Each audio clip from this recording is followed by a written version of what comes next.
Okay, so welcome back. In this module, we're going to cover how to create metaphors and what metaphors are all about. Firstly, we're going to start off with the basics of what a metaphor is and why we use a metaphor. And really the great thing about metaphors is it helps our client to unconsciously prepare and create change. In a lot of clients that I've worked with and anecdotally with the students that I've taught in the past, a lot of feedback we get from my own clients and from people that I've worked with in the past is that the metaphors really stand out for them. Metaphors are the things that they sort of carry with them, that they remember from the hypnosis session. And so if you can learn to create a really powerful metaphor, then basically it makes it very easy for your client to create the changes that they're looking for. And in this module, you'll learn exactly how to do that. Now, the reason why we use metaphors is because it's just a use of language in which the content is applied to something to which it is not literally applicable. So, for example, the term food for thought is a metaphor, suggesting that it's food for our thoughts. And obviously, there's no literal application of that. It's also, a metaphor is a construct of language that's also symbolic of something else. For example, when a caterpillar becomes a butterfly, that's a very common metaphor that is used to symbolize somebody transforming, somebody becoming something different. I personally use it in smoking cessation scripts. So it's symbolic, or it's a metaphoric transformation for a smoker becoming a non-smoker. Another reason why we use metaphors is it also helps to displace resistance in the client and reduces that resistance to any change, because it's not received in a literal sense. So the metaphor, which is just basically a story, is not told in a way so the client thinks that they're actually being told to change or they're being given some direct advice. The way that you use a metaphor allows you to give some advice as the hypnotherapist, but doing so in a way where you actually reduce that resistance to the change that you're actually asking to make. And metaphors are great because it also allows the client to create their own unique subjective representations. And so when you're actually delivering the metaphor, when you're writing the metaphor, you're going to still use hypnotic language patterns. And the great thing about that is not only does it take them into a state of trance even further, but it also is delivered in a very abstract way, so that the client is forced to place their own meaning on some of the use of the terms and the use of language. And for a lot of people, they then perceive that metaphor as being directly or tailor written for that person, for them. And so they can really start to associate even deeper to it. There are a number of different metaphors. I mean, there's very short metaphors you can use, and there's very long metaphors. And this module is really designed to help you create longer metaphors, ones that are going to take a few minutes to deliver as a hypnotherapist. Obviously, some quick metaphors are you're a rock, which is symbolic that someone is immovable, steady or solid, unwavering. They're the metaphors that we typically use at our intimate success course that we run. We talk about masculine energy needing to be the rock for their partner. And the feminine energy is like Mother Nature, which is quite flowing and can be a perfect sunny day one day, and then it can sometimes turn into a bit of a storm as well. And as a masculine energy, the masculine energy needs to be that rock, basking in the beautiful, glorious sun during those perfect days, but standing strong and steady during those moments of storms. And so again, they're very fairly short metaphors. I mean, I could draw it out if I really wanted to, but very quickly, I mean, you can use metaphors in a few seconds if you needed to. And some longer metaphors, the ones, like I said, that you're in this module, we're going to cover on how to create and how to write. And they're the ones that are typically used throughout a hypnosis script. For example, the metaphor is that all ants know their role and every ant knows the blueprint for their ant nest. And anytime the nest is damaged or needs to be repaired, all the ants go about their jobs to rebuild the nest stronger than before. And so that's a metaphor that is symbolic of the cells in the body that go to work to heal the body whenever it's needed. And every cell knows exactly what needs to be done to take the body back to that homeostasis, back to that equilibrium. And so again, that's an example of a longer metaphor. And again, we could pad that out even further to really draw the client in even further and really help them create that unconscious change. Some other examples that I've used in the past when working with clients that have had sexual dysfunction or erectile dysfunction. I've used one such as a wild stallion. That is symbolic in a number of different areas. I talk about a wild stallion that didn't feel very strong and was a little bit limp in the way that it would walk around, and then soon realized that it could become strong and would stand up tall. So naturally, I'm sure you can understand the metaphorical, the symbolic meaning behind that. The one that we already covered was the anthill, and I use that for perfect health recovery to help people increase their immune system and increase their recovery of their body. The ants being every cell in the body, you're just repairing that ant nest anytime the ant nest gets disturbed or damaged. I've used one such as a bear. I've used that in the sleeping hypnosis sessions. A bear will sleep quite soundly during winter months.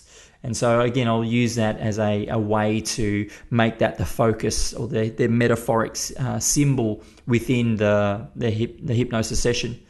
I've also used mountains before as well, mountains that are immovable, that despite the strong storms, the winds, the rain, everything that happens, the mountain still stands strong in the face of adversity.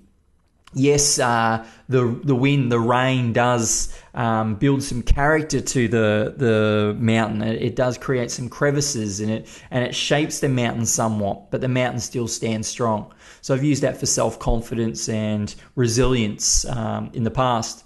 Another one I've used for children is a possum that hangs on tightly in the tree. Whilst it's sleeping, this possum hangs on tightly because it doesn't want to fall out of the tree. And I've used that as a metaphor for children with bedwetting. They sort of hang on tight until they need to until they can get up and go to the toilet. And that's worked quite successfully as well. So there's just a few examples. I mean, there are infinite number of metaphors that you can come up with and that you're going to learn to create, or ones that you can probably quickly find as well. The structure I'm going to teach you in this module is a problem solution metaphor. And this is where we pace our client's problem. So what that means is we start off with our client's problem space and we take them on a bit of a journey where they then learn something or they hear some advice, and the character that we're talking about, that we're telling this story about or this metaphor about, starts to apply this advice or applies this learning and then gets the desirable outcome. And so the purpose is really to pace the client's existing problem and then provide the solution through the metaphor. It starts with a problem. You then eventually provide a solution in the middle of the story somewhere, and it ends with the outcome, with the desirable outcome. Now, one of the key distinctions to a problem solution metaphor is the problem that you're actually going to tell the metaphor about can't be the same problem that the client has. It needs to be dissociated from the client's actual problem to achieve the best results. Otherwise, the client sort of consciously starts to understand that you're just telling a story about them directly. And so you lose the impact of the ability to displace some of their resistance to receiving some advice that you may have. So what you want to do is you really want to dissociate the client's problem. Now, there is a process in which to do that, what I'll cover off in a few seconds. So the process at a higher chunk level, so if we look at an overview, the first step is to create a dissociated problem. And we'll go through how to do that. Step 2 is to mind read the solution to the original problem. So what a mind read means is we're guessing, we're making an educated guess as to what the solution to the client's original problem may be. And we're then going to use that within the story or the metaphor. Step 3 is to create characters and the situation. Step 4 is to list resourceful beliefs and traits that are going to counter the problem. And again, you'll use them within the story or within the metaphor. And number 5 is then create a story using all the elements, including the Milton model hypnotic language patterns that we covered off in earlier modules. So the problem solution metaphors, step 1 is to create a dissociated problem. And so there's a little diagram you can see there, and we start off with the client's problem. So what's their original problem? And from that, we then chunk up from it. And what chunk up means is to find a higher category for, or find a higher label for. And so if someone was to give us a problem of, I have a problem with, I overeat, well, then that's the category of overeating would just be eating. And so you would chunk up to, it's a problem with eating. So overeating is a problem of eating. And so we now have the client's problem category. So we've chunked up from there. What we would then do is chunk laterally. So what is similar to a problem of eating? Could be a problem with talking. Okay, so we now have a problem with talking. And then what we do is we then chunk down. So a chunk lateral is when you find something that's similar to. And then when we chunk down, we're now finding what's an example of that. And so what's an example of a problem with talking? Stuttering. All right, so we now have a problem with stuttering. And so we would send, I guess, to keep some of the context the same, it would be that the person has a problem with over-stuttering, which, as you can see, is similar to overeating. Now, when I say it's similar, you might argue that it's dissimilar, and it is dissimilar to some extent, but there are some similarities there. And we do want it to be somewhat dissimilar. We do want it to be dissociated from the client's original problem so that they don't just think that, okay, we're just telling a story to them directly about their main problem. We want them to unconsciously find that meaning, and they will do so because it is still linked unconsciously. There are still some linkages that can be made. And so we're going to tell a story or a metaphor about someone that has a problem with over-stuttering. So that gives you an example of where we dissociate the client's problem. Another example is for nail biting. If someone had a problem with nail biting, well, then what we do is we chunk up from that. So what is nail biting an example of? Well, it's an example of anxiety. And so if we chunk sideways from that, or we chunk laterally from that, what is similar to anxiety? A lack of confidence. And then if we chunk down from that, what is lack of confidence and what is an example of lack of confidence? We chunk down to mumbling words. And so we then would start with a problem of mumbling words, and we'd tell a metaphor about that rather than the nail biting.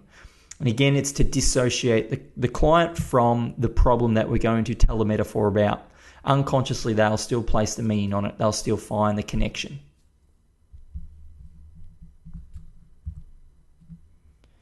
Number 2, the second step, we want to mind read the solution to the original problem. So whatever the original problem was, whatever the client's main problem was, we now want to mind read as to what is the solution to helping our client overcome that. So in the example that we just used, which is nail biting, well, then the solution could be mental rehearsal and relaxation. And so what we would do is tell a metaphor where the solution is mental rehearsal and relaxation. But even though we chunked upwards to the side and then back down into mumbling words, well, what we would do is we would tell a metaphor about mumbling of words where the solution was mental rehearsal and relaxation. So I just want to be clear at this point that even though the client's main problem is nail biting and the solution that we've mind read is mental rehearsal and relaxation, we take that mind read solution and we apply it to the dissociated problem, which was the mumbling of words. And so we tell a story about someone or something that has a problem with mumbling of words and then walks along and meets someone else, meets a oracle or an advisor or some sort of wise character that gives it some advice about mental rehearsal and relaxation. And then the main character does mentally rehearse, speaking fluently, speaking clearly, and then goes up and speaks to someone else completely relaxed and finds that they can speak quite clearly. And so that gives you a very quick example of where we take that mind-read solution and we apply it to the dissociated problem. Not to the original problem, but to the dissociated problem. Step 3. The next step is we want to create characters, situation, and advice as well that our people, our characters can give and receive. And so the first step is you want to create a main character. And that main character can be anything. It can be completely made up. It can be completely fictional, or it can be based on historical events or people. It can be based on a movie. It can be based on your own life. There's no real restrictions as to who the character can be or can't be. Even when speaking to adults, and I've told metaphors about an imaginary caveman by the name of Ugg. I've told metaphors about a magical turtle, rabbits, you name it. I've told metaphors about it. And to me, it's really about understanding your client's model of the world. Now, that's not necessarily the case so much when you're writing metaphors, because you're writing one metaphor that is going to potentially be used over hundreds of different people or different clients.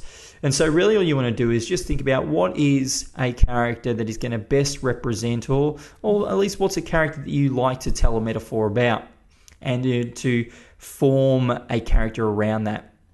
Whether it be, like I said, a fluffy bunny rabbit, or whether it be Neo from the Matrix, or whether it be Benjamin Franklin, or even yourself.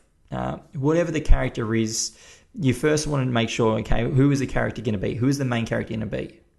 The next thing you want to work out is who's the oracle. Now, typically what you would have in a metaphor is have an oracle or an advisor, and that's a character that gives advice or helps the main character make a lesson throughout the story. Now, it doesn't need to be a man or a woman. It can be a talking rock. It could be a voice that comes from the distant mountain. There's any number of things. Could be an oracle or could be an advisor. The metaphor in Pinocchio is the advisor was Jiminy Cricket, which was a metaphor for his conscience. And so, there are any number of things. It could be an oracle or could be an advisor.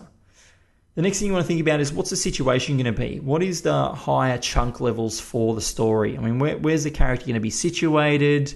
What's their journey going to be? And just to start to think about that, where do you want to take your character? What is their journey? Typically with they start in their problem space. They then go on a bit of a journey. They then come across the oracle or the advisor. They then hear some advice. They learn something from that. They then apply it, and then they get their outcome. And that's, in a nutshell, what the higher chunk levels of a metaphor should be about. Now, you also want to think about what advice should you give as the oracle. And the great thing about the oracle is it does allow the hypnotherapist to give direct advice and direct suggestions to the client whilst they're under trance, under the guise that this is just a quote from the oracle. And so again, it really does help displace resistance that some clients may feel. Step 4, then what we're going to do is we're going to create a story using all of those elements. So again, we start off with the character has a problem. They then move to a place where they seek some advice, and the oracle or advisor shares some wisdom. They then make some sort of lesson, so the character learns something from the wisdom and applies it. And then they achieve some sort of outcome. They get their desirable outcome. And again, they're really the 4 main chunks of the metaphor that you're going to be telling.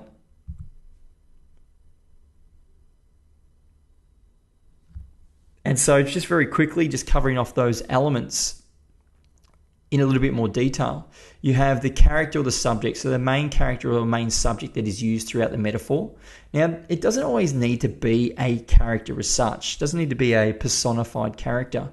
Milton Erickson is famously known for telling a metaphor about a cactus. It wasn't really personified as such, but he was just talking about how a cactus doesn't use much water and only takes what it needs.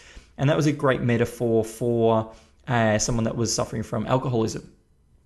There's an oracle or an advisor. This is an additional character that provides some advice or wisdom to the main character. Now again, these don't always need to be there.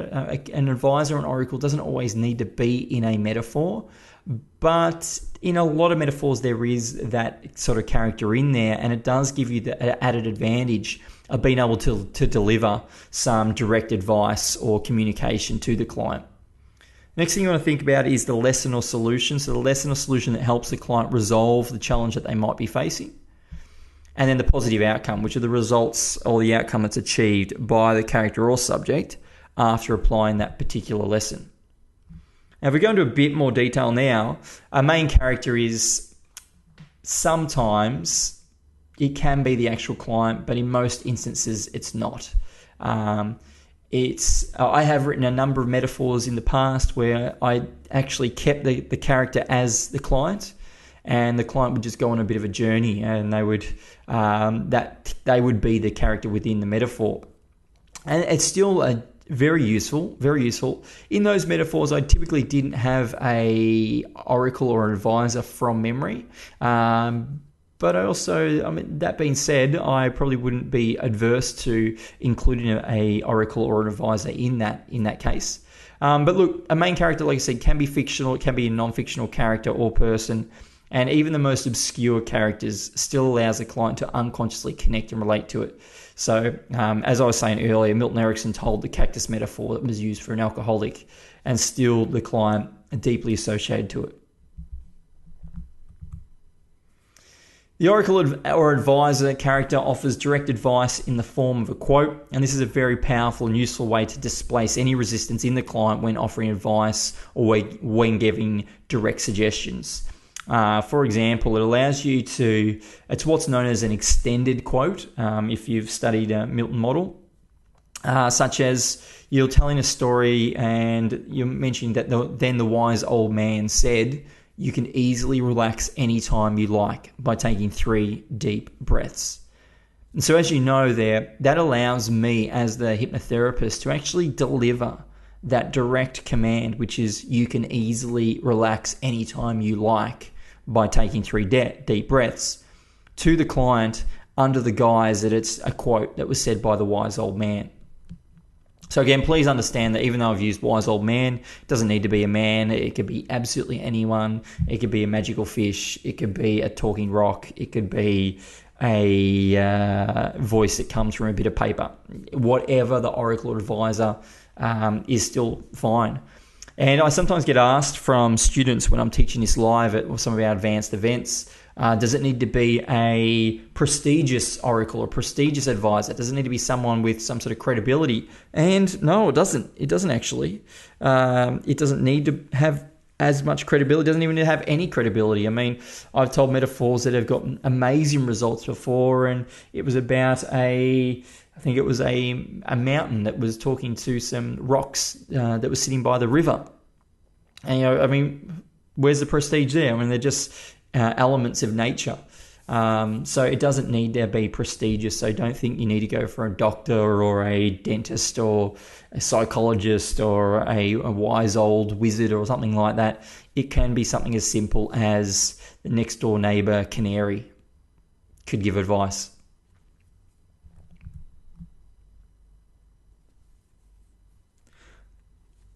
Okay, look, so now that we've covered most of those elements, what I'd like to do is give you an exercise now. And I'd like you to create a metaphor using all the elements in the below structure. And so first thing you're going to do is, firstly, it hasn't been included in the structure because typically you're going to have some idea as to what the problem is. So starting with the client's problem, what I want you to do is first dissociate the problem. So I want you to dissociate the problem and come up with a dissociated problem. And you might remember what we do there is we chunk up, we chunk sideways, and we chunk back down. So find a new but similar problem.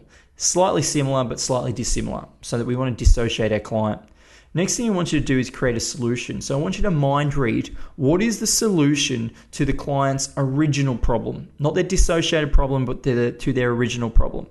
And then once you come up with that solution, what you are going to then do is make that solution the solution for the dissociated problem as well. And we're going to tell a metaphor about that. Then what I get you to do is decide on the characters. So decide on the main character. Who's the main character going to be? Who's the oracle going to be? And then what's the situation going to be? And then what advice and what belief systems are going to help the client in that regard? And so start to list these down. And then once you have those 3 elements listed down, so you have your dissociated problem, you've got your mind-read solution, you have your characters, your situation, your advice, and your empowering beliefs, then what I want you to do is create a story using all of those elements. I want you to create a story starting off with the client in their problem space. They then go on a journey. They then come across a oracle or advisor character. They receive some advice. They make some sort of learning, and then they get an outcome. And so whilst you're writing this metaphor, what you will do is use as much of the hypnotic language patterns as you can throughout the entire metaphor. Because what that does is it keeps the metaphor at an abstract level so that the client is forced to place meaning on it themselves, and therefore they feel like it's been written directly for them. Okay, so that's your exercise. So your exercise, again, just to recap, I want you to start with your main problem, the client's problem. I want you to dissociate the problem. I want you to mind read the solution, then decide on the character, the main character, the oracle, the situation, the advice, and the resourceful belief systems. And then I want you to create a story using all those elements and then pad it up with some language patterns as well. Fantastic. And then when you're done, we'll go to the next module.